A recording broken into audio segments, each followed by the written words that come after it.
जय हिंद साथियों, स्वागत है आप सभी का सत्य एक्सीलेंट यूट्यूब चैनल पे। जैसे कि आप सभी को मालूम है, दिसंबर माह में आपका एग्जाम हो रहा है, बैक एग्जाम। जो भी आईटीआई के छात्र यदि ITI second year electrician trade से जा रहे हैं एग्जाम देने, वो लोग इस वीडियो को बिल्कुल कंप्लीट देखिएगा, क्योंकि इसमें ऐसे क्वेश्चन यहाँ पर कवर किए गए जो पिछले एग्जाम में कई बार रिपीट हुए हैं। तो चलिए आज का क्वेश्चन शुरू करते हैं। क्वेश्चन ये यहाँ पर आपको क्रम से देखने को नहीं मिलेगा, लेकिन हर एक क्वेश्चन आपका इंपॉर्टेंट है जो परीक्षा में बार बार रिपीट हुए हैं। तो चलिए क्वेश्चन स्टार्ट करते हैं। पहला क्वेश्चन इसमें पूछा जा रहा है कि डीसी जनरेटर में उत्पन्न ईएमएफ की गणना करने के लिए किस सूत्र का उपयोग किया जाता है। ईएमएफ मतलब क्या होता है? ईएमएफ। इसका पूरा नाम होता है इलेक्ट्रोमोटिव फोर्स। और ईएमएफ की गणना के लिए किस सूत्र का हम उपयोग करते हैं, उस सूत्र को आपको बताना है। इसका जो सूत्र होता है साथियों, आप ध्यान रखिएगा, इसका जो होता है आपका 5ZNP/60A होता है। ठीक है, जो कि यहाँ पर आपको देखने को मिल जाता है 5ZNP/60A। और यहाँ पर आपको देखने को मिलता है ऑप्शन नंबर सी, देख लीजिएगा 5ZN/60A। ये यहाँ पर आपका सी ऑप्शन बिल्कुल करेक्ट आंसर हो जाएगा, यही सूत्र आपका सही हो जाएगा। आगे देखिए अगले क्वेश्चन को, जिसमें अगला क्वेश्चन यहाँ पर पूछा जा रहा है कि गतिशील रूप से प्रेरित ईएमएफ के लिए सूत्र क्या है। ईएमएफ मतलब इलेक्ट्रोमोटिव फोर्स, और इसका यहाँ पर पूछ रहा है किस रूप में, तो गतिशील रूप में। तो गतिशील रूप में इसका जो सूत्र होता है BLB sin थीटा होता है। ऑप्शन नंबर सी बिल्कुल करेक्ट आंसर हो जाएगा। वैसे यहाँ पर कंफ्यूजन करने के लिए आपको बहुत सारे यहाँ पर ऑप्शन देखने को मिलते हैं, जैसे कि BLB volt, BLB sin theta, और यहाँ पर आपका दिया गया BLB cos थीटा। लेकिन इसका जो सही हो जाता है साथियों, BLB sin थीटा सही हो जाता है। ऑप्शन नंबर सी बिल्कुल करेक्ट आंसर हो जाएगा। आगे देखिए अगले क्वेश्चन को, जिसमें अगला क्वेश्चन यहाँ पर पूछा जा रहा है, क्वेश्चन नंबर 15 को ध्यान से देखिए। जिसमें पूछा जा रहा है कि डीसी जनरेटर में या डीसी जनरेटर के भाग का नाम बताइए। यहाँ पर जो आपको चित्र देखने को मिल रहा है, ये डीसी जनरेटर का है, ये तो कन्फर्म है। लेकिन ये डीसी जनरेटर के किस यहाँ पर पार्ट को दिखाया जा रहा है, ये क्वेश्चन में आपसे पूछा जा रहा है। तो इसको साथियों क्या बोला जाता है? इसको बोला जाता है आर्मेचर कोर। क्या बोला जाता है साथियों? इसको बोला जाता है आर्मेचर कोर। और ऑप्शन में आपको कौन सा ऑप्शन देखने को मिल जाता है? तो ऑप्शन नंबर यहाँ पर आपको देखने को मिलता है डी ऑप्शन आपका क्वेश्चन के अनुसार बिल्कुल करेक्ट आंसर हो जाएगा, मिला लीजिएगा। आगे देखते हैं अगले क्वेश्चन को, जिसमें अगला क्वेश्चन यहाँ पर पूछा जा रहा है कि डीसी जनरेटर के वोल्टेज का निर्माण करने में विफल होने का क्या कारण है। ए ऑप्शन ढीले ब्रश संयोजन, बी ऑप्शन आर्मेचर प्रतिरोध अधिक है, सी ऑप्शन फील्ड प्रतिरोध क्रांतिक प्रतिरोध से ऊपर है, D option prime mover rated गति से ऊपर चल रहा है। तो साथियों यहाँ पर सही हो जाता है ऑप्शन नंबर सी, अर्थात फील्ड प्रतिरोध क्रांतिक प्रतिरोध से ऊपर है। ऑप्शन नंबर सी आपका क्वेश्चन के अनुसार बिल्कुल करेक्ट आंसर हो जाएगा, मिला लीजिएगा। आगे देखिए अगले क्वेश्चन को, जिसमें अगला क्वेश्चन पूछा जा रहा है कि डीसी जनरेटर को घड़ी की दिशा में ही क्यों चलाना चाहिए। ये आपका वेरी वेरी इंपॉर्टेंट क्वेश्चन है। आपने सुना होगा डीसी जनरेटर जो चलता है वो क्लॉकवाइज चलता है, लेकिन इसके पीछे का कारण क्या होता है? देखिए, इसमें जो आपका अवशिष्ट चुंबकत्व होता है उसकी सुरक्षा करने के लिए क्लॉकवाइज चलाया जाता है। और ऑप्शन में कौन सा हमारा मैच करा है? ऑप्शन नंबर बी मैच करा है, अवशिष्ट चुंबकत्व की रक्षा के लिए। ऑप्शन नंबर बी हमारा करेक्ट आंसर हो जाएगा। आगे देखते हैं अगले क्वेश्चन को, जिसमें अगला क्वेश्चन पूछा जा रहा है कि लंबी दूरी की वितरण लाइनों के लिए किस प्रकार के डीसी जनरेटर का उपयोग किया जाता है। A option shunt generator, B option श्रेणी जनरेटर, सी ऑप्शन विभेदक यौगिक जनरेटर, डी ऑप्शन संचयी यौगिक जनरेटर। तो साथियों यहाँ पर सही हो जाता है ऑप्शन नंबर डी, संचयी यौगिक जनरेटर। डी ऑप्शन हम क्वेश्चन के अनुसार बिल्कुल करेक्ट आंसर मारेंगे, मिला लीजिएगा। आगे बढ़ते हैं अगले क्वेश्चन पे, जिसमें अगला क्वेश्चन पूछा जा रहा है कि आर्क वेल्डिंग के लिए किस प्रकार की डीसी जनरेटर का उपयोग किया जाता है। A option shunt generator, B option श्रेणी जनरेटर, सी ऑप्शन विभेदक यौगिक जनरेटर, डी ऑप्शन संचयी यौगिक जनरेटर। तो साथियों यहाँ पर सही होता है ऑप्शन नंबर सी, बिल्कुल करेक्ट आंसर, जिसको विभेदक यौगिक जनरेटर के नाम से जाना जाता है। सी ऑप्शन क्वेश्चन के अनुसार करेक्ट आंसर हो जाएगा। आगे बढ़ते हैं अगले क्वेश्चन पे, जिसमें अगला क्वेश्चन पूछा जा रहा है कि बड़ी क्षमता की डीसी जनरेटर युग बनाने के लिए किस धातु का उपयोग किया जाता है। ए ऑप्शन ढलवा लोहा, बी ऑप्शन नरम लोहा, C option aluminium, D option rolled steel. तो साथियों यहाँ पर सही हो जाता है ऑप्शन नंबर डी, अर्थात जिसको रोल्ड स्टील के नाम से जाना जाता है। डी ऑप्शन करेक्ट आंसर हो जाएगा।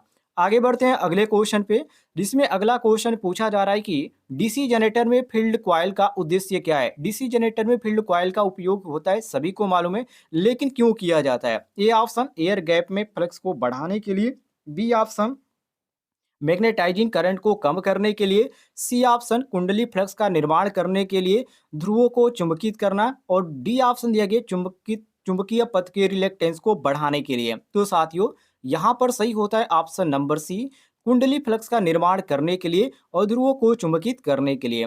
सी ऑप्शन आपका क्वेश्चन के अनुसार करेक्ट आंसर हो जाएगा, मिला लीजिएगा। आगे बढ़ते हैं हम अगले क्वेश्चन पे, जिसमें पूछा जा रहा है कि यदि मुख्य क्षेत्र का प्रवाह डीसी जनरेटर में विकृत हो जाए तो प्रेरित ईएमएफ पर क्या प्रभाव पड़ता है? ए ऑप्शन प्रेरित ईएमएफ बढ़ता है, बी ऑप्शन प्रेरित ईएमएफ घटता है, सी ऑप्शन प्रेरित ईएमएफ में कोई बदलाव नहीं, डी ऑप्शन प्रेरित ईएमएफ शून्य हो जाता है। तो साथियों, यहाँ पर सही हो जाता है ऑप्शन नंबर बी, प्रेरित ईएमएफ घटता है। बी ऑप्शन आपका क्वेश्चन के अनुसार बिल्कुल करेक्ट आंसर हो जाएगा, मिला लीजिएगा। आगे बढ़ते हैं अगले क्वेश्चन पे, जिसमें अगला क्वेश्चन पूछा जा रहा है कि शॉर्ट और ओपन सर्किट के लिए आर्मेचर वाइंडिंग का परीक्षण करने के लिए किस उपकरण का उपयोग किया जाता है? टोंक परीक्षक का, या बी ऑप्शन आंतरिक ग्राउलर का, या सी ऑप्शन बाहरी ग्राउलर का, या डी ऑप्शन डिजिटल मल्टीमीटर का। तो साथियों, यहाँ पर सही होता है ऑप्शन नंबर सी, बाहरी ग्राउलर का। सी ऑप्शन क्वेश्चन के अनुसार आपका बिल्कुल करेक्ट आंसर हो जाएगा। आगे बढ़ते हैं अगले क्वेश्चन पे, जिसमें अगला क्वेश्चन पूछा जा रहा है कि डीसी मोटर में ईएमएफ की गणना करने का सूत्र क्या है? डीसी मोटर में ईएमएफ, ईएमएफ मतलब इलेक्ट्रोमोटिव फोर्स, और इसकी गणना करने के लिए ऊपर मैंने आपको एक क्वेश्चन बताया था जो कि पहला ही क्वेश्चन था। उसमें देखिएगा आपको थोड़ा सा अलग यहाँ पर देखने को मिला था, लेकिन इसका जो सही सूत्र होता है वो आपका होता है 5Z NP/60 है। ऊपर आपको फर्स्ट वाला में आपको कुछ अलग ही देखने को मिला था, लेकिन मैंने आपको जो बताया वो बिल्कुल सही था। ऑप्शन ये बिल्कुल गलत था, लेकिन जो क्वेश्चन मेरे का आंसर जो मैंने आपको बताया वो बिल्कुल सही था। ऑप्शन नंबर सी यहाँ पर करेक्ट आंसर हो जाएगा। आगे देखते हैं अगले क्वेश्चन को, जिसमें अगला क्वेश्चन यहाँ पर पूछा जा रहा है कि डीसी मोटर में अर्थात डीसी सीरीज मोटर कि किस गति नियंत्रण विधि का उपयोग इलेक्ट्रिक ट्रेन के लिए किया जाता है? वेरी वेरी इंपॉर्टेंट क्वेश्चन है। देखिए, इसमें जो किया जाता है फील्ड डायोटर विधि का। कौन सी विधि का? फील्ड डायोटर विधि का। और यहाँ पर ऑप्शन में आपको ए ऑप्शन देखने को मिलता है करेक्ट आंसर। आगे बढ़ते हैं अगले क्वेश्चन पे, जिसमें अगला क्वेश्चन यहाँ पर पूछा जा रहा है कि डिफरेंशियल कंपाउंड मोटर में शुरू करने के समय श्रेणी क्षेत्र को लघुपतित क्यों किया जाता है? लघुपतित का मतलब क्या होता है? देखिए, यहाँ पर जैसे क्वेश्चन में कह रहा है लघुपतित, लघुपतित का मतलब होता है शॉर्ट सर्किट। तो यहाँ पर शॉर्ट सर्किट क्यों किया जाता है? किसको यहाँ पर शॉर्ट सर्किट करने की बात करें तो यहाँ पर देखिए शुरू करने के समय श्रेणी क्षेत्र को, किसमें? तो डिफरेंशियल कंपाउंड मोटर में लघुपतित शॉर्ट सर्किट क्यों किया जाता है? इसलिए किया जाता है ताकि जो रोटेशन की जो गति है वो बनाए रखे और जो दिशा है वो भी बनाए रखे, इसके लिए यहाँ पर किया जाता है। ऑप्शन नंबर डी हमारा क्वेश्चन के अनुसार बिल्कुल करेक्ट आंसर हो जाएगा, मिला लीजिएगा। आगे देखते हैं अगले क्वेश्चन को, जिसमें अगला क्वेश्चन पूछा जा रहा है कि कम्यूटेटर क्यों तेज चमक उत्पन्न कर रहा है? यहाँ पर चमक का मतलब क्या? चमक का मतलब स्पार्किंग से यहाँ पर कहा जा रहा है कि कम्यूटेटर क्यों ज्यादा यहाँ पर स्पार्किंग यहाँ पर करता है। तो स्पार्किंग करने का कारण क्या है? देखिए, स्पार्किंग यहाँ पर करने का कारण ये होता है कि जो ब्रश की यहाँ पर जो संयोजन है, जो इसकी स्थिति है वो बिल्कुल गलत लगाई गई है, जिसके कारण क्या होता है कम्यूटेटर ज्यादा स्पार्किंग देता है। ऑप्शन नंबर ए हमारा बिल्कुल करेक्ट आंसर हो जाएगा। आगे देखते हैं अगले क्वेश्चन को, जिसमें पूछा जा रहा है कि आर्मेचर वाइंडिंग का परीक्षण करने के लिए किस प्रकार के उपकरण का प्रयोग किया जाता है? मेगर का, या ग्राउलर का, या मल्टीमीटर का, या ओम मीटर का। तो जब भी आर्मेचर वाइंडिंग का पूछा जाए कि आर्मेचर वाइंडिंग का परीक्षण करने के लिए किस उपकरण का उपयोग किया जाता है, तो आप एक ही बात ध्यान रखिएगा, इसमें ग्राउलर। क्योंकि ग्राउलर जो होता है वो वहाँ पे सारी स्थिति को जांच करता है, जैसे कि उसकी यहाँ पर पूरी यहाँ पर जांच करता है। ग्राउलर का यही काम होता है, और इसको यहाँ पर बोला जाता है एक्सटर्नल ग्राउलर, जो कि ऑप्शन में केवल ग्राउलर लिखा गया है, तो आपको बिल्कुल कंफ्यूज होने की जरूरत नहीं है। ऑप्शन नंबर बी आपका बिल्कुल करेक्ट आंसर हो जाएगा। आगे देखिए अगले क्वेश्चन को, जिसमें अगला क्वेश्चन पूछा जा रहा है कि AC3 कला प्रेरण मोटर की तुल्यकालिक गति ज्ञात करने का सूत्र क्या है?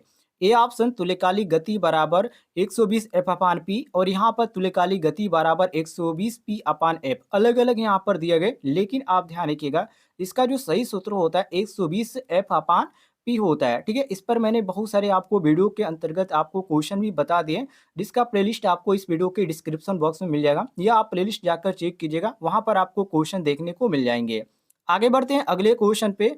अगला क्वेश्चन पूछा जा रहा है कि एसी मोटर वाइंडिंग में आंतरिक ग्राउलर का उपयोग करके किस प्रकार का परीक्षण किया जाता है। ऊपर जो आपका क्वेश्चन बताया था वो वही एक्सटर्नल ग्राउलर के अंतर्गत था, जिसमें ऑप्शन केवल ग्राउलर दिया था, वही से संबंधित यहाँ पर क्वेश्चन है। तो शॉर्ट सर्किट टेस्ट, वही जो क्वेश्चन उसको पलट दिया है, उसमें क्वेश्चन में शॉर्ट सर्किट के लिए पूछा गया था कि शॉर्ट सर्किट की जांच करने के लिए हम कौन सा यहाँ पर उपकरण का उपयोग करते हैं, और क्वेश्चन में यहाँ पर पूछा जा रहा है कि वाइंडिंग में आंतरिक ग्राउलर का उपयोग किस लिए किया जाता है।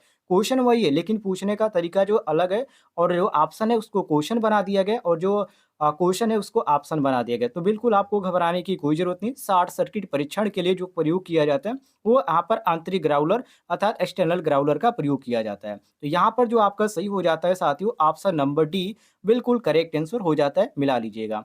आगे बढ़ते हैं अगले क्वेश्चन पे, जिसमें अगला क्वेश्चन पूछा जा रहा है कि आपूर्ति देने से पहले वाइंडिंग में कौन-सा परीक्षण आवश्यक है? वेरी, वेरी इंपॉर्टेंट क्वेश्चन है। इसमें एक आपका होता है पोलैरिटी टेस्ट, ठीक है? किसी भी आप यहाँ पर वाइंडिंग है, उसमें आप जाँच करना चाहते हैं कि हम इसमें यदि धारा प्रवाहित कर देते हैं, तो शॉर्ट सर्किट ना हो, उसके लिए हम जो यहाँ पर परीक्षण करते हैं, उसको बोला जाता है पोलैरिटी टेस्ट। क्या बोला जाता है? पोलैरिटी टेस्ट बोला जाता है। Option number B correct answer हो जाएगा। आगे बढ़ते हैं अगले क्वेश्चन पे, जिसमें अगला क्वेश्चन यहाँ पर पूछा जा रहा है कि स्लिप रिंग इंडक्शन मोटर को वाउंड रोटर से क्यों फिट किया जाता है? वेरी वेरी इंपॉर्टेंट क्वेश्चन है। देखिए, इसमें इसलिए फिट किया जाता है कि जो उसकी गति है उसको नियंत्रित करे, और नियंत्रित करने के लिए इसमें क्या किया जाता है, इंडक्शन मोटर को वाउंड किया जाता है। तो यहाँ पर जो आपका सही हो जाता है ऑप्शन नंबर बी बिल्कुल करेक्ट आंसर हो जाता है। आगे देखिए अगले क्वेश्चन को, जिसमें अगला क्वेश्चन यहाँ पर पूछा जा रहा है कि कुंडल और कुंडल और ओवरहैंग बांधने के लिए किस प्रकार की इंसुलेटिंग सामग्री का चयन किया जाता है? सूती स्लीव्स का, या एम्पायर स्लीव्स का, या टेरिलिन धागा का, या फाइबर ग्लास का? देखिए, ओवरहैंग बांधने के लिए किस प्रकार की इंसुलेटिंग, इंसुलेटिंग का जब यहाँ पर कन्फर्म कर दिया कि इंसुलेटिंग का पूछ रहा है, तो आप फाइबर ग्लास टेप मार सकते हैं। ऑप्शन नंबर डी आपका बिल्कुल करेक्ट आंसर, सॉरी, यहाँ पर टेरिलिन धागा होगा, सी ऑप्शन आपका सही होगा, ध्यान रखिएगा। टेरिलिन धागा होगा, सी ऑप्शन करेक्ट आंसर हो जाएगा। यदि आपको किसी भी क्वेश्चन में किसी प्रकार का डाउट है, तो कमेंट बॉक्स में पूछ सकते हैं।